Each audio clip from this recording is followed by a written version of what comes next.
सुनीता जी, ये 26 सेकंड जो अभी डिस्क्राइब किया अनिल जी ने, काफी सारा डिस्क्राइब किया, और ये जो कि टूट फूट की दिखती है कि बहुत विरोधाभास और है, छुपा हुआ नहीं है। आज भी जो जिस तरीके से वहां प्रेस कॉन्फ्रेंस में, अभी सवाल तो ये भी हो रहा है, आप आए क्यों थे? अगर आपको उन्हीं को आगे करना था, एक फोटो आदत खिंचा लेते, आप कहीं से खिंचवा के भेज देते। आप ये भद्द क्यों बिठा लिया आपने? ये क्यों हो गया कि आप पलायन पहले ही कर गए? प्रतिक्रिया आपकी सर। धन्यवाद संजीव जी। आखिर ये बहुत समय तक रहते तो बताते क्या? इस समय तो बड़ा सवाल यह है ना बिहार में कि एनडीए का मुख्यमंत्री का चेहरा कौन है। बिल्कुल, ये सब जानना चाहते हैं और यही सवाल पूछा जाता है। आपने अभी तक तो जो दूसरा सवाल हो ये जानना चाहते कि जो महागठबंधन के चुनावी घोषणा पत्र में वायदे हैं, वो वायदे कैसे लागू किए जाएंगे, इस पर बहस चला रही है NDA, BJP, Janata Dal United. आपसे पूछा जाएगा कि जो आप वादा कर रहे हैं 1 करोड़ नौकरी देने का या रोजगार के अवसर देने का, लखपति दीदी बनाने का, तो आप पैसा कहां से लाएंगे? और अचानक आपको अब क्यों याद आ रहा है कि आप इतने अस्पताल बनाएंगे और इतने नेशनल हाईवे बनाएंगे? 20 साल से आप क्या रहा, आपसे पूछा जाएगा ना, आपसे वायदे नहीं पूछे जाएंगे। आपसे यही पूछा जाएगा कि 20 साल तक आपने किया क्या, आपकी उपलब्धियां क्या है इस बिहार राज्य की आर्थिक प्रगति के लिए, और अन्य जो मानव विकास के सूचकांक हैं उनकी उपलब्धियां हासिल करने के लिए आपने क्या किया? तो क्या बीजेपी या एनडीए या नीतीश कुमार जी बताने की स्थिति में है? तो सबसे बड़ा सवाल तो यही है कि आपका मुख्यमंत्री का चेहरा कौन है। भारतीय जनता पार्टी बिल्कुल नाम नहीं लेना चाहती है। अमित शाह जी का बयान अभी अभिषेक ने बताया, मैं भाषण सुना उनका तारापुर में, कि मोदी जी सम्राट चौधरी को बड़ा आदमी बना देंगे चुनाव के बाद, आप लोग इनका साथ दीजिए। तो यह बात क्या बताती है? और एक बार भी कहीं भी उन्होंने नीतीश कुमार का नाम नहीं लिया। वो कहते हैं कि न दिल्ली में पद खाली है और न बिहार में पद खाली है, लेकिन चुनाव तो हो रहा है ना, बिहार में तो चुनाव हो रहा है। तो चुनाव के बाद स्थितियां क्या बनेगी? आप साफ साफ ये करने की स्थिति में नहीं है कि नीतीश कुमार आपके मुख्यमंत्री पद के दावेदार हैं या आपके चेहरा है वो। आप कहते हैं कि चुनाव के बाद तय किया जाएगा। अरे चुनाव के बाद तो सब तय होते हैं, लेकिन उम्मीदवार तो आप खड़े करते हैं। लोग अपने आप से कोई तय तो नहीं करते ना। विधायक कौन एमएलए होगा, ये तो उम्मीदवार आपने तय किया कि मोकामा से आपका उम्मीदवार कौन होगा, नालंदा से आपका उम्मीदवार कौन होगा, बक्सर में कौन आपका उम्मीदवार, आप बताते हैं कि नहीं बताते हैं? उसे बता दीजिए कि मुख्यमंत्री पद का उम्मीदवार कौन है, आपका कौन चेहरा है मुख्यमंत्री पद का, लेकिन नहीं बताएंगे। और ये भारतीय जनता पार्टी के सामने संकट यही है। अगर वो बताती, वो क्योंकि वो जो उसने टिकट बंटवारे में जो सामाजिक समीकरण रखे हैं लोगों के सामने, उसने अपनी नीयत साफ कर दी है कि सवर्ण लोगों के बीच में उसको अपनी पैठ बनानी है, उस मतदाता वर्ग को अपने साथ रखना है, और मुख्यमंत्री पद के लिए भी नीतीश कुमार उनकी पसंद नहीं है, उनको अपना मुख्यमंत्री बनाना है। तो अपने मतदाताओं को अपने साथ जोड़े रखने के लिए स्वाभाविक सी बात है कि वो नीतीश कुमार का नाम आगे नहीं रखेंगे। लेकिन अगर नीतीश कुमार का नाम आगे नहीं रखेंगे तो जो ये बिखराव की स्थिति है वो साफ साफ दिखाई पड़ेगी। जनता दल यूनाइटेड के लोग, ये पहले भी था, पिछले चुनाव में भी रहा है, अब बाकायदे सर्वेक्षण आए हैं कि भारतीय जनता पार्टी का समर्थक, चाहे मतदाता चाहे उनका कार्यकर्ता, वह बड़े पैमाने पर जनता दल यूनाइटेड को वोट नहीं देता। और आप इसको देख भी सकते हैं कि अगर भारतीय जनता पार्टी का मतदाता जनता दल अपनी भारतीय जनता पार्टी को जितना समर्थन करता है उतना ही जनता दल यूनाइटेड का समर्थन करता है, तो ये सीटों का इतना अंतर क्यों आता बिहार में जो 2020 के चुनाव में हुआ? Bharatiya Janata party second number की पार्टी होगी और दोनों दलों के बीच में इतना अंतर हो गया, 43 सीट पर सिमट गई आरजेडी।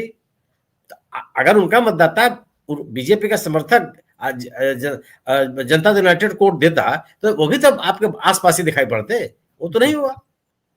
वही स्थिति इस समय है।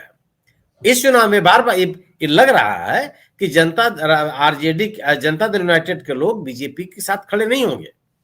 ये जो बात कही है अनिल जी ने कि लालटेन नहीं तीर है और तीर ही लालटेन है, ये जो सामाजिक आंदोलन के लोग हैं उनका नारा हो गया है। वो बीजेपी को स्वीकार नहीं कर पाएंगे। और इसीलिए ये विमर्श में है कि अगर भारतीय जनता पार्टी अपना नेता, अपने पार्टी का व्यक्ति मुख्यमंत्री बनाने का प्रयास करेगी तो दोनों तो लीक हो जाएंगे, क्योंकि भारतीय जनता पार्टी का ताकतवर होना इन दोनों दलों के राजनीतिक हैसियत को समाप्त कर देने का एक संकेत हो जाएगा, चाहे वो आरजेडी हो और चाहे जेडीयू हो। तो क्या आरजेडी और जेडीयू के लोग जो पिछले 30-35 सालों में उन्होंने सवर्ण राजनीति का डोमिनेंस हटाया है, उस राजनीति से वो अलग हुए हैं, उसको स्वीकार कर लेंगे फिर से? ये बड़ा सवाल है। और ये जो मोकामा की जो घटना हुई है, इसका जबरदस्त रिएक्शन है। सवाल इस बात का कि मोकामा में हो क्या रहा है, या मोकामा सहित मैंने 20-20, 25-25 गाड़ियों का काफिला चल रहा है और आप हैं कहाँ? बिल्कुल बिल्कुल, जो भी आपने कहा, इलेक्शन कमीशन इंडिया दिखाई नहीं दे रहा है, बिल्कुल एक अलग तरह से हो रहा है। बिल्कुल आप करिएगा कंप्लीट, फिर मैं अरुण जी से करता हूं पहले चरण में, फिर दोबारा। ये दुलार चंद की जो घटना है, दुलार चंद की घटना के बाद जो प्रतिक्रिया सामने आई है, वो बता रहा है आपको कि अंदर खाने की स्थिति बन रही है। और आपने कल की घटना आज जाकर के आप एफआईआर करवा रहे हैं। एफआईआर करवाने के बाद भी जिन लोगों का नाम नामजद, उनके खिलाफ गिरफ्तारी नहीं हो रही है, कोई गिरफ्तारी नहीं हो रही है। बिल्कुल बिल्कुल। और उनके समर्थक सड़कों पर उतने ही आक्रामक हैं जो जिस तरह से कल भी थे वो। बिल्कुल बिल्कुल। आप, और यह जो संकेत है, इस तरह की घटना, मोकामा की जो घटना है, यह भी जो ये सामाजिक आंदोलन के पिछड़े वर्ग के लोग हैं, दलित है, पिछड़े हैं, उनको और पोलराइज करेगा वो, और कंसोलिडेट करेगा, क्योंकि इन्हीं प्रवृत्तियों के खिलाफ वो संघर्ष करते रहे हैं। बिल्कुल बिल्कुल बिल्कुल, इसी वर्चस्व के खिलाफ वो संघर्ष करते रहे हैं। और उस वर्चस्व को पुनः पाने के लिए आप ये जो कोशिश की जा रही है, उसको क्या यहाँ के लोग, चाहे जनता दल यूनाइटेड हो, चाहे आरजेडी हो, स्वीकार कर लेंगे? संभव नहीं है। बिल्कुल आपके और स्थिति यही है कि कम से कम महागठबंधन जिन मुद्दों पर इस पूरे इलेक्शन को ले जाना चाह रहा है, भारतीय जनता पार्टी वहीं आने के लिए बाध्य है। बिल्कुल उसी पिच पर, वो अपने पिच पर नहीं ले जा पा रही है महागठबंधन को। बिल्कुल बिल्कुल बिल्कुल बिल्कुल। सुनील सर, ये जो अभी कह रहे थे सर ने कहा, क्या ये भी है कि गोदी मीडिया नहीं दिखाएगा? जैसे कहते हैं ना कि अगर क्या मुर्गा बांगने का तो नहीं देगा तो सुबह नहीं होगी, सुबह तो होगी। और बिहार जैसे राज्य में मुर्गे की आवश्यकता है कि बांग दे तब सुबह होगी। अंतिम नोट आपका सर। नहीं, सुबह तो होगी, सुबह होना तो एक प्राकृतिक नियम है। मुर्गे के बांग सुबह होती है। नहीं, वो अभी कहा कि और गोदी मीडिया का नैरेटिव दिखाना को तो यार नहीं दिखाइए। अब केवल बात है दिखाने की। जो गोदी मीडिया है, हमारे एक मित्र हैं, इसको गटर मीडिया कहते हैं। हाँ, कहते हैं। तो वो नहीं दिखा रहा है, लोग देख नहीं रहे हैं क्या? जी। आपके करतूतों से नहीं दिख रहा है। अगर आप कोई भी ज्वाइंट प्रेस कॉन्फ्रेंस नहीं कर रहे हैं तो क्यों नहीं कर रहे हैं? ज्वाइंट प्रेस कॉन्फ्रेंस, ऐसा तो है नहीं कि आप ज्वाइंट प्रेस कॉन्फ्रेंस नहीं करते हैं।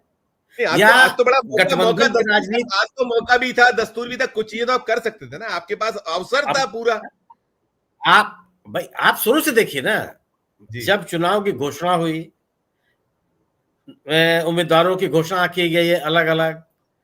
अब आज आपने मैनिफेस्टो जारी किया एनडीए का, तो आप तो कहीं नहीं दिख रहे हैं। साथ साथ जो विवाद भी हैं, जिस तरह की आलोचनाएं भी हैं, उसका भी कोई जवाब नहीं दे रहा है। हर आदमी अलग तरह से बात कर रहा है। बिहार में स्थिति आज ये है कि जो एनडीए का समर्थक है, नीतीश कुमार का समर्थक है, वो ये जानना चाहता है कि नीतीश कुमार अगले मुख्यमंत्री होंगे कि नहीं होंगे। आप बोलने के लिए तैयार नहीं है। आप ये बात कही जा रही है कि बीजेपी और जनता दल यूनाइटेड और एलजेपी तीनों में संघर्ष बना हुआ है, बीजेपी और जेडीयू में और जेडीयू एलजेपी में। इसकी सफाई देने के लिए कोई नहीं कर रहा है। नहीं, आपसे हेडलाइन मांगू तो हेडलाइन क्या देख रहे हैं आप इसमें? अगर ये पूरा जो अभी चल रहा है, अभी जैसे बचे हैं कुछ दिन, हेडलाइन क्या निकल के आती दिखती है आपको? उस पे अगर फोकस करिएगा तो हमारे दर्शक और थोड़ा एनडीए में बिखराव है। एनडीए इस सरकार को लेकर के लोगों के मन में नाराजगी है जी। 20 साल सत्ता में रहने के बाद 20 साल पहले की चर्चा करेंगे आप, और लोग सुनते जाएंगे। आज लोग ये कह रहे हैं कि साहब लोग 1995 नहीं दोहराना चाहते हैं, तो क्या 2020 दोहराना चाहते हैं कि हमारे पास रोजगार भी नहीं होगा, हमारी कोई आमदनी भी नहीं होगी, हमारे लिए बेहतर शिक्षा व्यवस्था भी नहीं होगी, अब जो वायदे किए जाएंगे उसको पूरा नहीं किया जाएगा, लोग उसको स्वीकार करते रहेंगे। क्योंकि आप एक आर्टिफिशियल भय दिखा करके कब तक सत्ता में बने रहेंगे? सरकार इस तरह से नहीं चलती है। और आज आप मुझे बता दीजिए, इस देश का कोई भी ऐसा राज्य जहां भारतीय जनता पार्टी सत्ता में नहीं है, कहां पे संगठित अपराध चल रहे हैं? किस जगह चल रहा भाई? बिल्कुल, जहां पे दूसरे सरकारें हैं, दूसरी पार्टियां हैं। देखिए, अब आप आज की स्थिति, आज प्राथमिकताएं बदली हुई। आज सरकार से लोग डिलीवरी चाहते हैं। लोग ये चाहते हैं कि सरकार लोगों के लिए करती हुई दिखाई पड़े। 20 से 25 तक ये बता दें इन्होंने क्या किया। सवाल कि भाई आप सोचिए कि हाई स्कूल और इंटरमीडिएट की पढ़ाई करने के लिए विद्यार्थी उत्तर प्रदेश से भागा चला रहा है, उत्तर प्रदेश के छोटे छोटे जिलों में चला जा रहा है। क्या कर रहे हैं आप? बिल्कुल हालत है कि अरे आप, तो ये आपके गवर्नेंस की बात है। राजनीतिक स्थितियां हुई हैं। बिहार में सामाजिक आंदोलन के लोग सशक्त हैं, जमीन पर लोगों के बीच में यह धारणा मजबूत है, उसको आप खारिज नहीं कर सकते। भारतीय जनता पार्टी का जो समर्थक वर्ग है, निश्चित रूप से वही वर्ग है जो सवर्ण मतदाता कहा जाता है, जिसको लगता है कि मेरा वर्चस्व बना रहना चाहिए। आप जंगल राज की बात करेंगे और दिन दहाड़े मोकामा में कोई मार दिया जाएगा तो उसकी बात आप नहीं करेंगे, वो मंगल राज है। पटना में एक व्यापारी मार दिया जाएगा गांधी भवन के पास, गांधी मैदान के पास, वो मंगल राज है, उसकी बात नहीं करेंगे आप, और उस पर सवाल लोगों के मन में नहीं उठेंगे। ये एक भारतीय जनता पार्टी जो बना, लेकिन अब यही स्थिति है कि अगर लोगों के बीच में आएगी, लोग उसे तरह तरह के सवाल किए, एक तरफा संवाद चल रहा है, और इसी संवाद की वजह से वह माहौल बना हुआ है कि नहीं सब कुछ ठीक ठाक है, कहीं कोई विवाद नहीं है। नहीं हो गया सर। सुनील सर, मुझे लगता है हम जो आप सारी चर्चा ये दर्शाती दिखलाती